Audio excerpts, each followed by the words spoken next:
Welcome back, everyone. I am the Depressed Hero, and this is Recettear. I apologize for the very end being clipped off of the last video. It actually crashed, like, as I was saying my goodbyes to you guys. So, I mean, at least it was kind of convenient. I now know it's on the very last Fraps file. But, anyway, let's continue.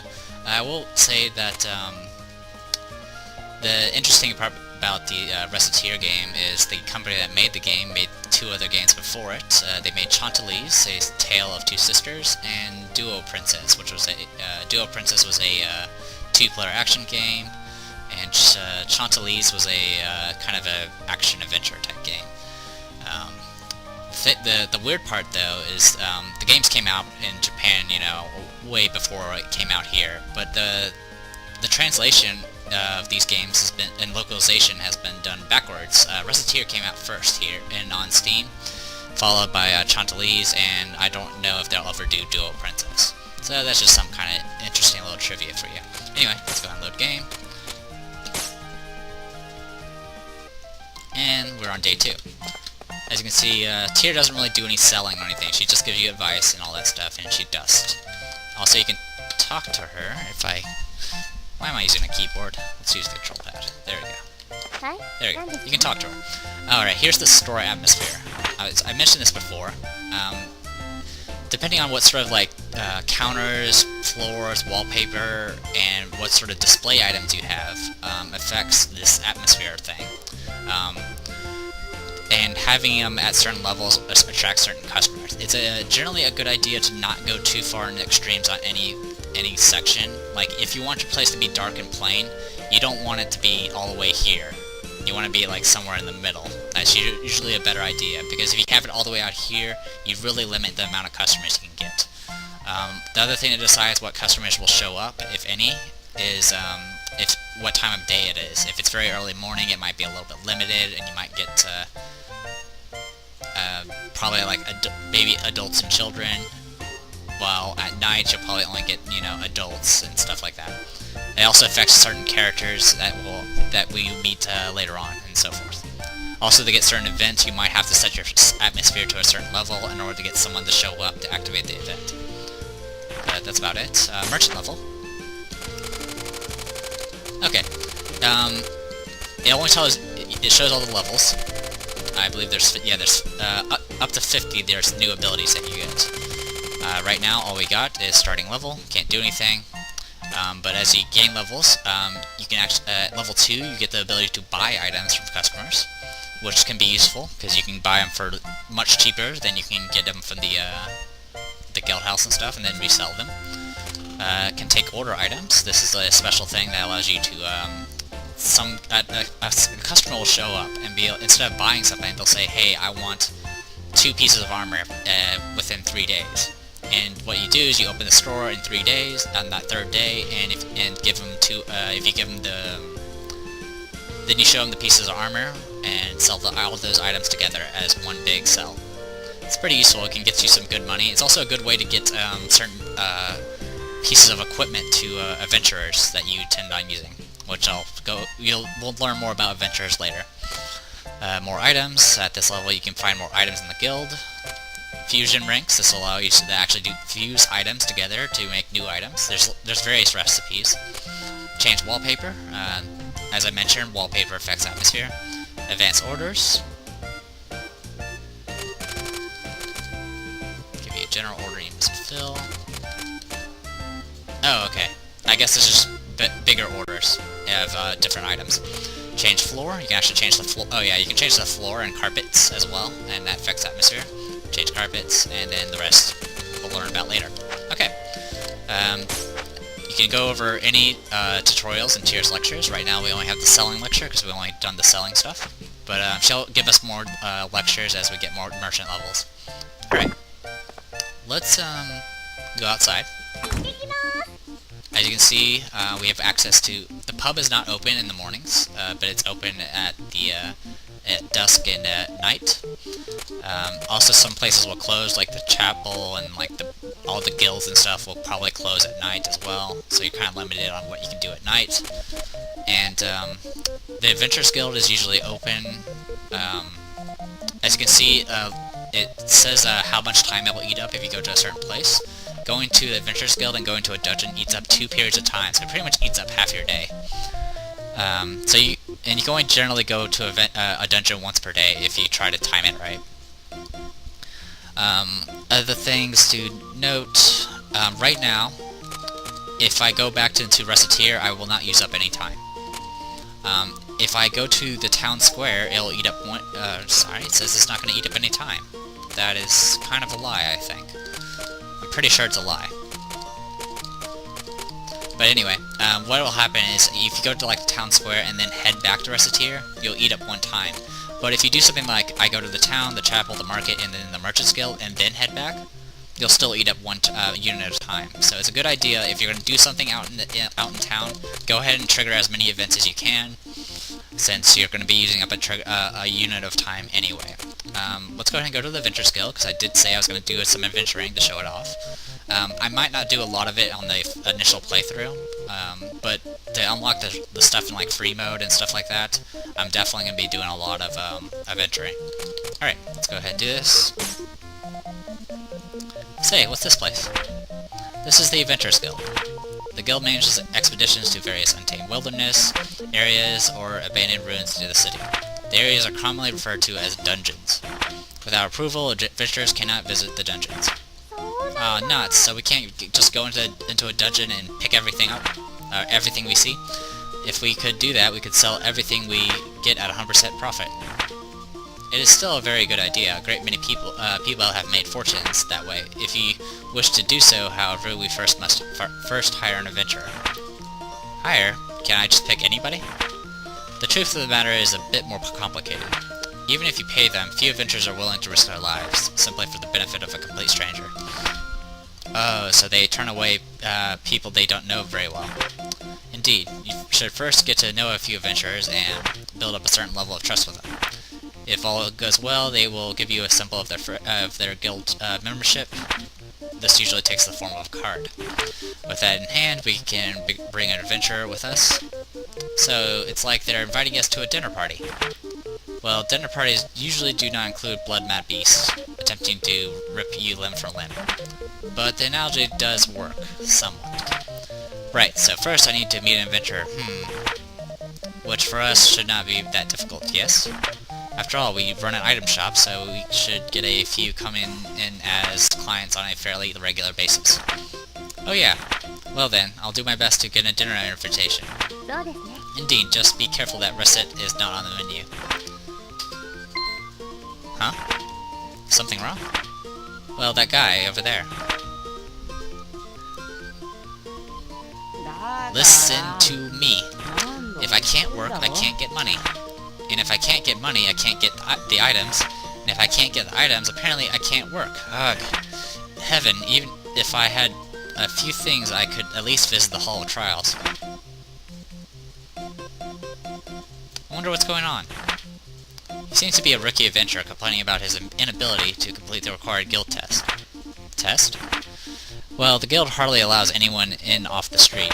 You can only work officially for the guild after passing a test. An item shop owner is hardly the only job with challenges. I have an idea. Boa? I do believe we have found our first adventurer. Wait, what do you mean? Tear, wait! Yeah, it still keeps the Japanese voices. Son of a... Burned what cash I had just getting to this city. If I can't get into the guild, I don't know what I'll even do for dinner money. Now I'm hungry. Great. Pardon me for a minute. You there, adventurer with a seedy look. Who are you calling seedy? Well, you two would be... We are a pair of merchants who happen to be passing. Merchants? Oh, you heard me talking. Sorry, but I'm way too broke and seedy to buy anything. Believe me, I can tell by your seedy nature that attempting to sell you anything would be a colossal waste of time. Come on, Tear, stop with the seedy already. He isn't a plant. So, are you two going to prune me or what here? Would you like it if we came with you to the Hall of Trials? If you require equipment or items, we could provide them. I'd call you a pair of angels then, but why? Business, naturally. We help you pass the trial, you can provide us with your card. Oh, I get it. We help Mr. Swordsman clear the dungeon, and then he gives us his card, a sign of our eternal friendship. Eternal friendship is rather irrelevant in this case, but it does not work out. But it does work out neatly for us, for all of us. What do you say? I see you guys are pretty new at all this too, huh? Our offer, Mr. Swordsman, yes or no? Yes. Alright then, heck, I got nothing to lose. Well, aside from my precious life, anyway. Yay, vacations! Yes, Recettear makes up a lot of words. Glad to meet you two. I'm Recettear, nice to meet you. I am Tear. Call me Louie the Swordsman. Good to meet you. Yes, yes. Now then, we will begin all of the preparations for the dungeon visit, including a visit to the central market to pick up food and other restorative items. We will then return here for you when we are ready. Right, I'll be waiting here. Okay, that didn't eat up any time. She mentioned going to the market, but we have, like, no money, and there's no real reason to go to the market. Also, the first dungeon's very easy. You kind of have to try real hard to get killed in it. Alright, Adventurers Guild. As you can see, we get we can either leave or pick Louie. Once we get more carriages, we'll unlock more stuff. You can see their equipment, and can I show off anything else? No, I can't. Wait, I know how I can do this. Status. Okay. Yeah, now I can actually go to the status menu. I don't think it was actually there originally. In the status menu, you can actually pull up the stats of any adventurer you have unlocked. Right now we only have Louie. He's at level 1, he's done 0 adventures, and he's been defeated 0 times. Defeats mean you actually die in the dungeon, or, you know, lose all your hit points in the dungeon. You don't really die. You see his stats, you have attack, magic, defense, magic, and M defense. As you can see, he's a swordsman, so he's mainly about attack and defense. Each of the adventurers kind of have their own little quirks and mechanics to him. Louie's pretty basic. He attacks, and he can block with, he's one of the characters that can block with a shield. As you can see, he has starting items, and he has a 5th slot. Each adventurer has a bunch of different types of items they can equip, and some items they can't equip. Just standard stuff. Usually the first 2 slots are your sword and your armor, and the last 3 items are kind of accessories. They can be anything, as long as it's something you can equip. So, but you can't have more than one thing. Like, you can't have more than one scarf. So you can't have more than one old buffler, for example, or more than one shield, or more than one leather armor. Not like, you know, Lavender Toho or anything. Alright. Enough about that. Let's go kill some stuff. As mentioned, any items you find in the dungeon, as long as you have enough inventory space, goes to you after you finish the dungeon. The only exception to this is if you lose in a dungeon. In that case, you don't get to take very much back. Something to note, though, is also you can bring stuff with you into a dungeon. Like, if you really are worried about dying, you can bring health items with you. Alright, you start out with 20 item slots. You can also bring equipment with you and actually equip it to him when you're in the dungeon, and then he'll just give it back to you after the dungeon's over. Generally, I don't do this ever, because taking stuff with you means less stuff you can take out of the dungeon. Though it's not that important in this case. Anyway, let's go ahead and depart. Since usually, okay, so usually when you click depart, it'll open up a map and you get to pick the dungeon you're going to. In this case, this is a kind of a story thing, so we go to the only dungeon that's available to us, which is the Hall of Trials. Alright, so this is the dungeon. Just so, welcome to the jungle, as they say. You know, aren't we just going to hold Louie back here? I mean, I'm not a monster slayer, I'm scared. The 2 of us are perfectly safe. There's a protective field around the 2 of us. To the monsters, we may as well be invisible. Really, that's amazing. So Louie is perfectly safe too, then? Not quite. Why not? Well, in the field, we do not need to worry about monsters. But this is accomplished by making us virtually intangible to everything. Inside this place, we can directly manipulate nothing. Wait, we can't collect things. Why are we here, then? That's why our adventure remains outside the field. Oh, I see. He'll pick stuff up for us. Should our adventurer be injured, we can place him in the field and retreat. Since we must carry him back, however, we can take very little else with us. One item at the most. This actually increases as you gain more levels, but at the very highest levels, you can only take back 3 items if you fail. So don't fail, because it costs you a lot of time. So even if we run into trouble, we don't lose everything. But wait, I thought you said we can't. Yes, I will elaborate further if need be later. Naturally, if we can get out safely, we can bring as much as our bags will allow us to carry. Cool, wait, as much as our bags will allow? Well, our bags are not bottomless. If we run out of space, it will be up to us to decide what to keep or discard. So the adventure focuses on adventure, while we keep track of what loot we should keep. I guess that makes sense. KO day, let's get to it. Equip items in the bag, we don't have any items. No. That would be the opportunity to give him equipment. You can actually equip him any time in the dungeon by opening your menu. You can actually go here and change his equipment. And as you can see the differences in stats by a little blue box there. Alright, also if you go to Louie, you can also go into his specific character controls. He moves around, he attacks with button 1. If he's hit by a non-magical range attack from the front while not attacking, he will automatically block it, no matter what. Let's see, he can even do it while moving, which is pretty good. And he has right now 1 skill. As he levels up, he'll unlock a 2nd skill. Right now he only knows Spin Slash, which costs MP and pretty much slashes around him. I'll show that off in a second. So let's go ahead and do this. Okay. As you can see how much, what level the monster is and how many health it is, how much health they have once you hit them. You do more damage if you attack from behind or the side, or while they're attacking with a counter attack. You attack chests, you'll find items.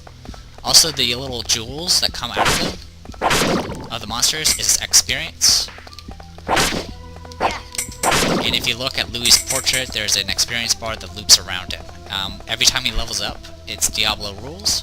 Okay, that's the exit to the next floor. We won't go there yet.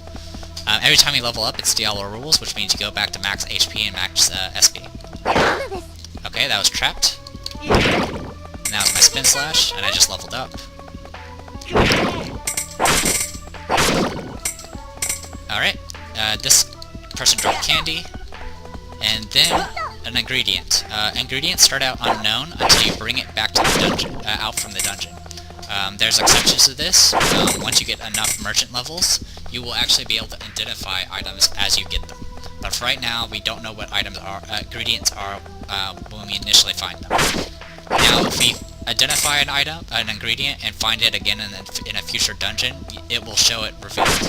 So, it's not too bad. It just kind of sucks in the beginning. Which is why you generally don't do too many dungeons in the beginning, because the initial run you don't know what you're picking up. And you need money. So you generally want the most expensive stuff. Trap. There are random traps that trigger at certain points. You can just do your best to avoid them. Monsters do respawn, but you can't really farm on these floors for too long. If you do, bad things happen, which I'll someday show off. Go to the next floor, and there's no way to go back to the previous floors. Ouch. That's a crit. That's an ingredient.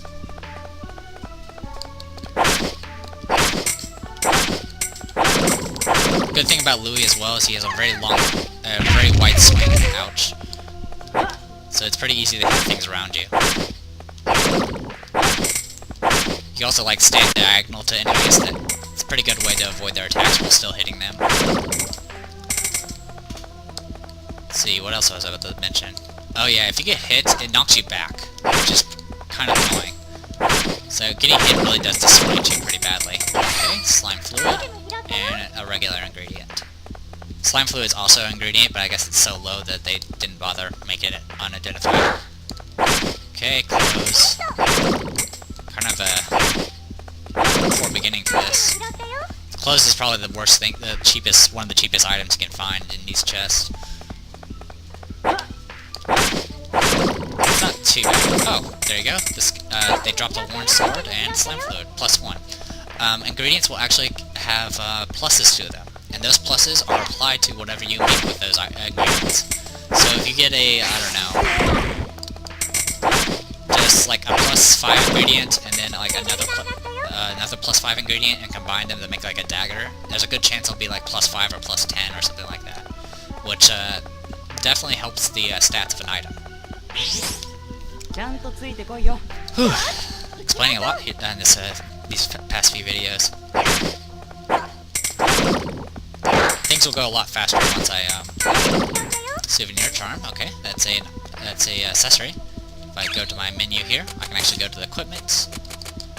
I can actually equip him with the souvenir charm and give him some M defense. I'm not gonna really worry about it right now, though. He doesn't need it. There's nothing on this floor that uses magic. Okay, that's. You have a mini map on the bottom right that will reveal as you go. There are special events that will change this. Okay, that's a wool hat. But we'll deal with those details later. Just know that you have a map, usually. The blue square, the little light blue square represents, uh-oh.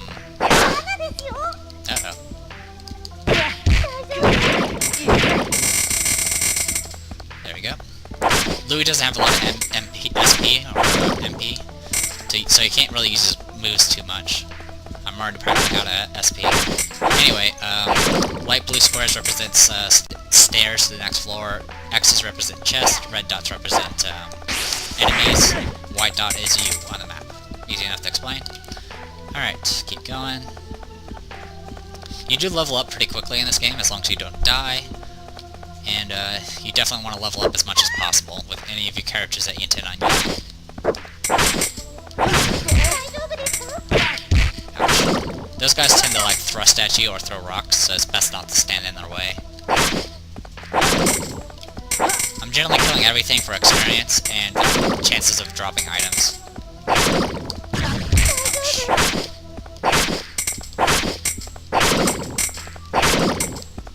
I'd rather be in a position where I'm dropping items than, you know, struggling to fill my inventory. Of course, this place doesn't really have much good stuff, but it's better than nothing. There we go, leveled up. Let's go around the stairs. Ouch, not paying attention.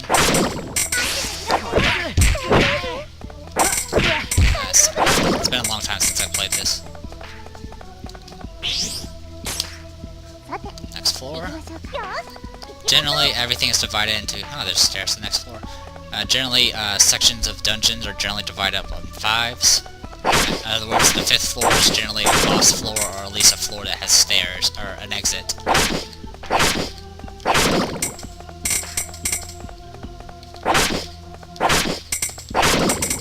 This is just the tutorial dungeon, so it only has 5 floors in total, so it's the end of the dungeon entirely once we get to floor 5. Oh, grapes. Those are actually worth money.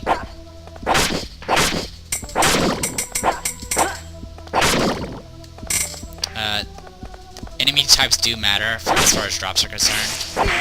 So some items you can only get at certain dungeons at certain levels.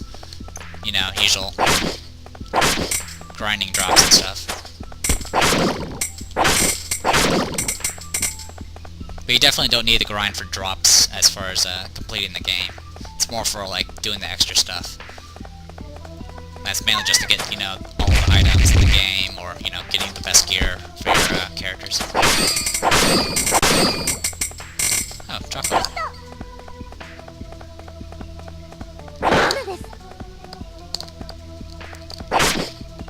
These little tentacle things will always run at you, and they will, if they hit you, they'll drain life, so they'll heal themselves as they hit you. Parasol Anti-Venom is just the ingredient. It's actually a pretty useless ingredient, so it's probably something I'm going to sell. Alright, as you can see, these guys can sometimes throw rocks instead. I generally don't like playing as Louie. I find it too slow. But I'm not sure how many characters I'm actually going to unlock on the first playthrough. Definitely after the first playthrough, I'm going to be focusing on, you know, unlocking and getting all the dialogue with you guys. It's just, it's really hard on a first playthrough to actually pay off the debt entirely. In fact, the first time I did it, I failed. But, if I happen to fail, we'll get to see what happens when that occurs. It was literally on the very last, I think it was on the last week or the second to last week, I didn't have enough to make the requirement payment. Because each week, the required amount of payments that you have to provide goes up quite a bit. Ah, that's a cloth robe. That's actually worth something.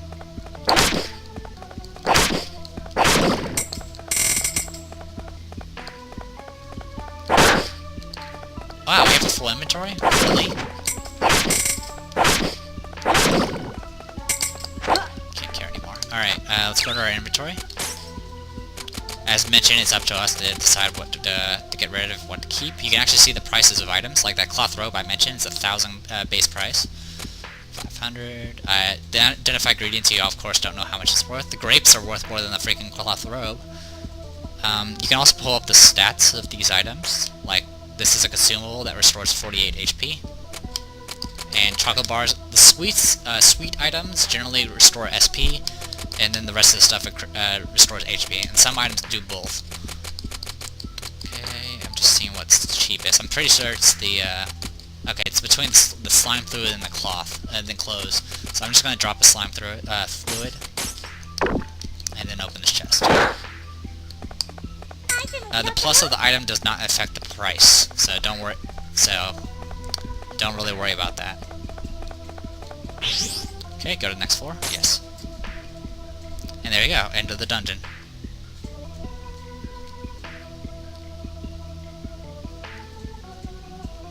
This is... Did I do it?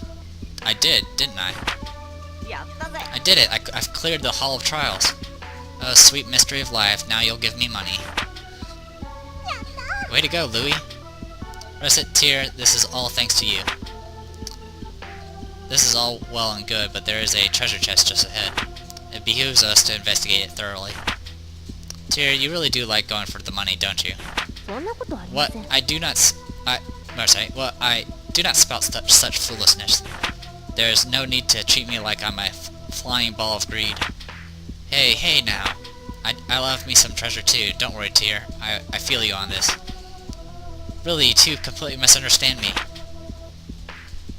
Alright, go up to here.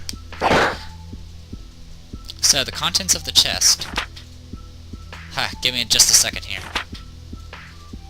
Hey. Wow, cards. So this is an Adventurer's Guild card. Here, Recet, take one, like we promised.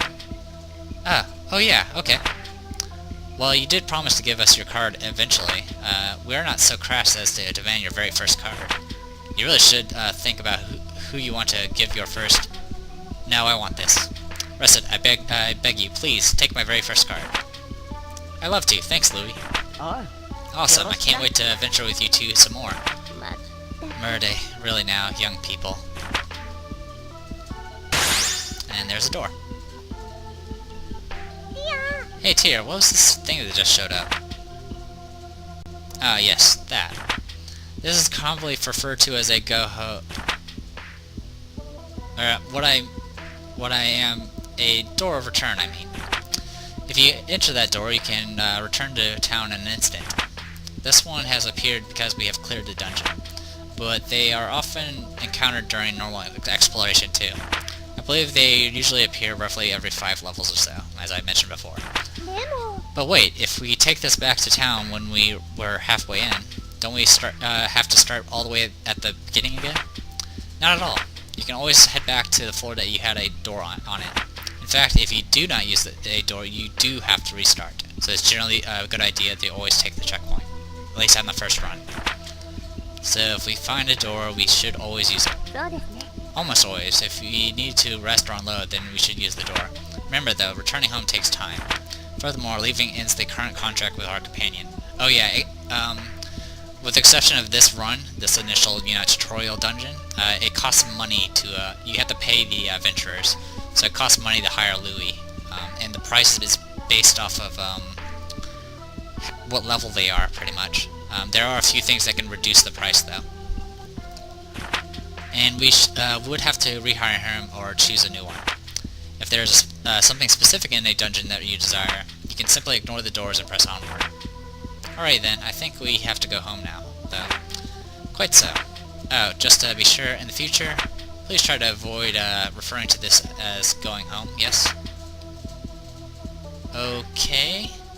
I think it's just referring to her slip-up. I think, I'm not sure exactly what she was originally about to call it. I think it's something from Bleach, because I remember in Bleach the path to get to Soul Society, it was like a door. So I'm not entirely sure. Okay. As you can guess, this game has a lot of references.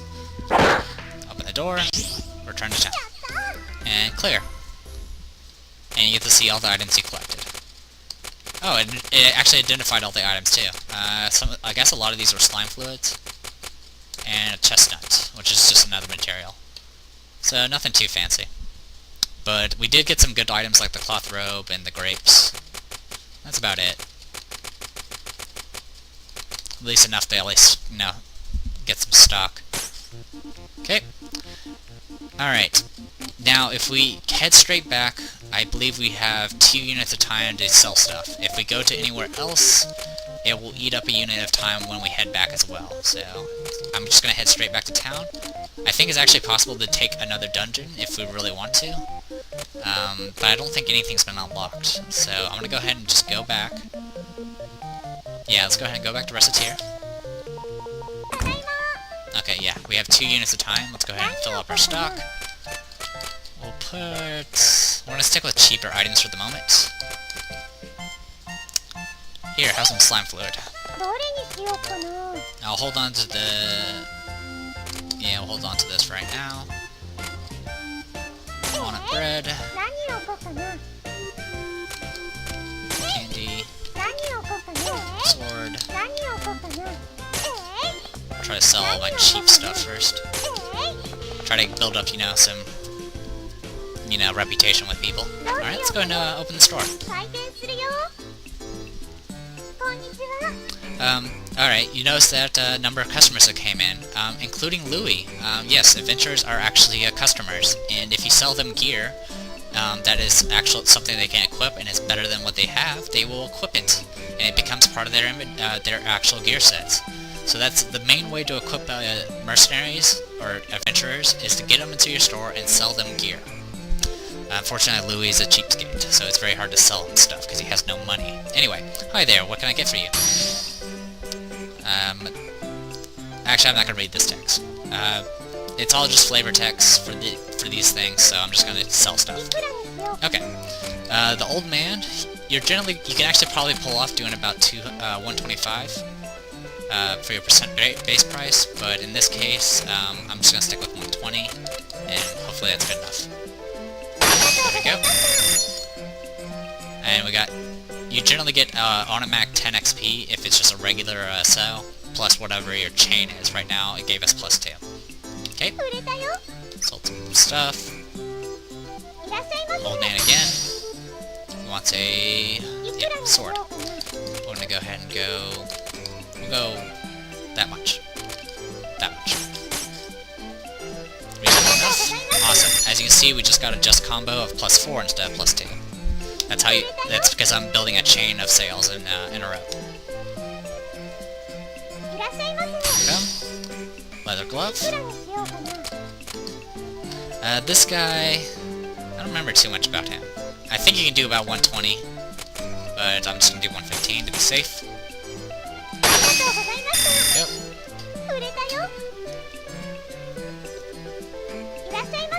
Oh, freaking Louie.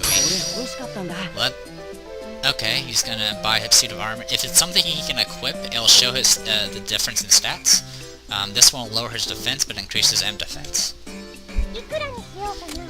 For Louie, I go about 5%, 105%, and even then he might still not have enough money. Awesome. And near pen. Awesome. That was 31 XP. We almost got a level up out of that. As you saw, we made about 800 picks right there. That was pretty good. Let's go ahead and put some more stuff up here. It's right now nighttime, so I'm not sure who all is going to show up. It's not a big deal. And did someone actually buy the slime fluid? No. Kind of running out of stuff to sell though. Let's go ahead and put the powerful anti-venom up there. And let's go ahead and open the store. Hello, welcome to Recettear. Oh, sorry, I'm not supposed to read these. Okay, he actually equipped the item, because it's not showing the stats for it. So I'm just gonna go ahead and do 105% again.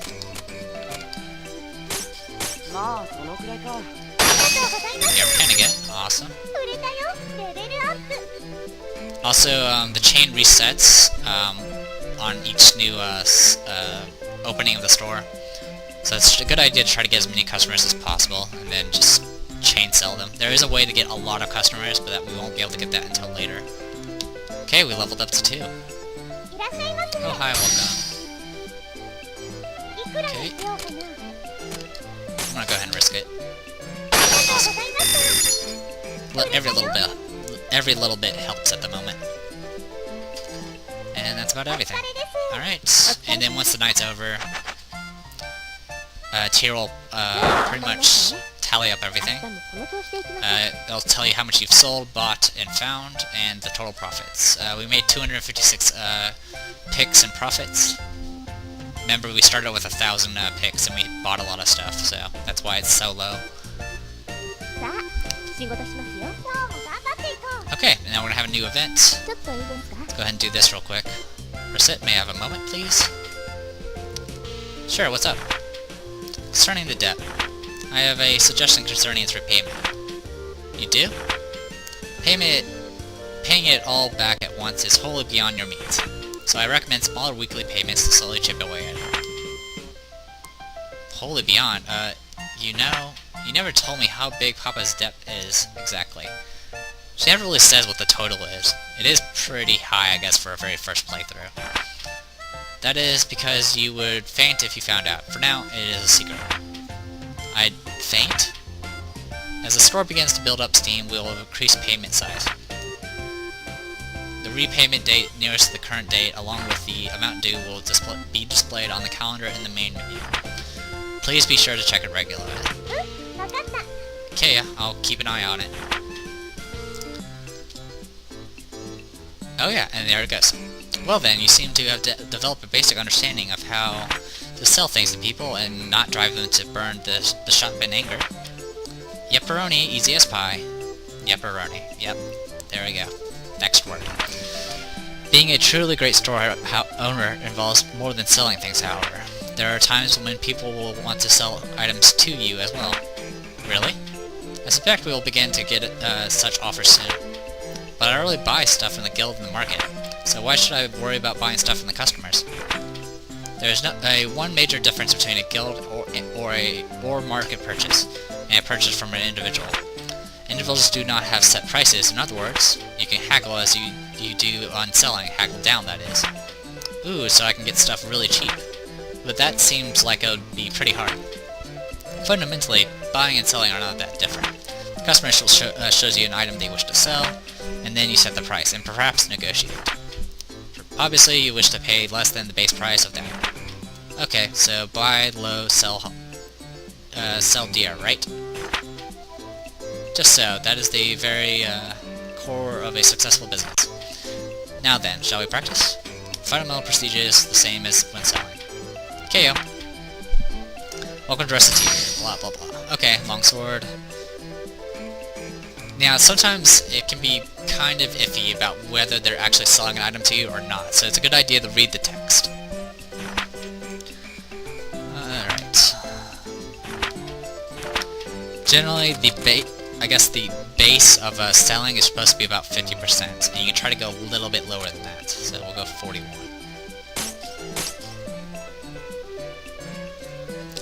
Now, buying items from people is generally a good idea because it's definitely a lot cheaper than getting from markets and stuff like that. There are a few exceptions because of price fluctuation and stuff like that. That's later. So I'm selling something. Sorry, I'm not reading all of it. It's saying exactly the same thing it did for buying. Sorry about that, I kind of just spaced out. Offer until they agree to sell to you. KO. Or okay. Let us begin. Could you offer me a little more? I think it's worth a lot. Okay, higher offer. Okay, 50%, 70% of the base is a good target. I did 40% because I'm bad. Okay. You'll gain an item to sell without giving up too much money, and that is essentially how it goes. Sorry again for skipping through some of that text. It's practically the same as buying, it's just selling. Or sorry, it's the same as selling, but it's buying. You seem to have a decent enough grasp of it. Well, let us put theory into practice again. I will sell you several items. If you buy them from me successful, I'll believe you'll be ready to proceed. Yeah, standard tutorial. We'll have to do this twice, I believe. Well, let's begin. Let's do this. Candy!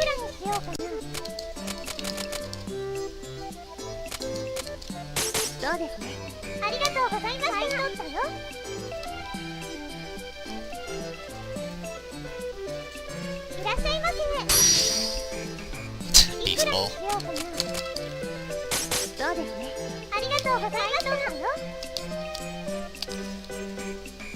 Alright.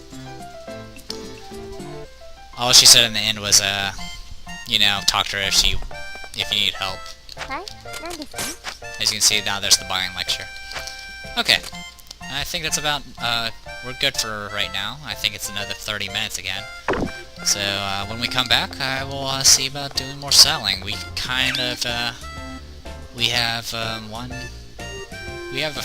only have so many days before our payment is due, so we're gonna have to be very careful. So, until next time, everyone, I am the Depressed Eeyore, and this is Recettear. Hope you guys are enjoying it, and I'll see you guys next time.